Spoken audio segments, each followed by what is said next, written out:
Washington-based congressional leader visited the region this week to check in with constituents after signing milestone legislation. The bipartisan deal authorizes $17 billion to fix what Congress has labeled systemic problems in the Department of Veterans Affairs. See how Congresswoman Jackie Walorski's own tour of duty in Indiana is set to help Hoosiers who serve their country abroad. And it just breaks my heart. 73-year-old Wanda Ludwig of Knox, Indiana is hospitalized in intensive care at IU Health Stark Hospital, but she's only concerned about her veteran brother. My brother was in the Vietnam War, and he lost an eye, and he has shrapnel right now in his brain. I just thank God for this hospital. She knows no fresh faces. I don't know no strangers.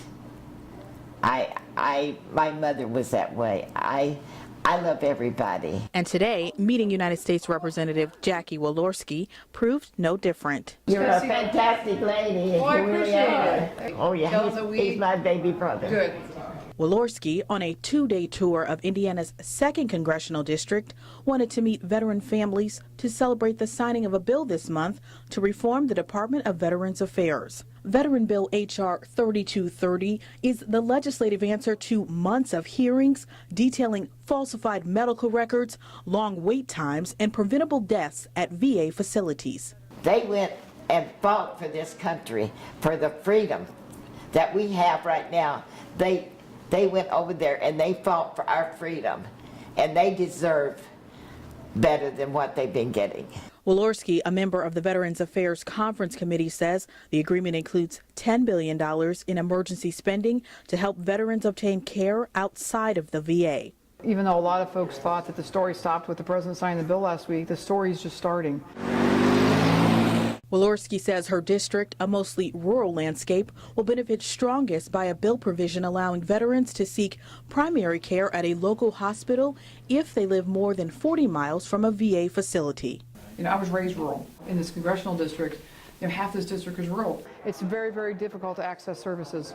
There's money in this bill to hire additional doctors and nurses to staff up these places. There's money in this bill as well to provide partnerships with private community hospitals. If they live in Stark County, Knox, Indiana, and they're within 10 miles of that facility, there's help right now there. We want to work with the hospital itself to be more involved in veteran care. So I think that's wonderful. I think that's wonderful, honey. I think it's a great place. Oh, yes. So Ludwig's brother and approximately 1,400 other veterans in Stark County can get help in their community. Officials at IU Health Stark Hospital say in an area with a primary care shortage and the problem of recruiting physicians to the rural location, a federal partnership under the bill could help them serve more servicemen and women.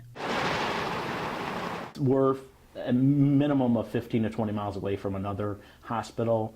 The greatest need for veterans is really just a continuity of care. It's the ability to be able to have a primary care physician or primary care focus is, number one, it's difficult for them just to access the services, as we all have heard.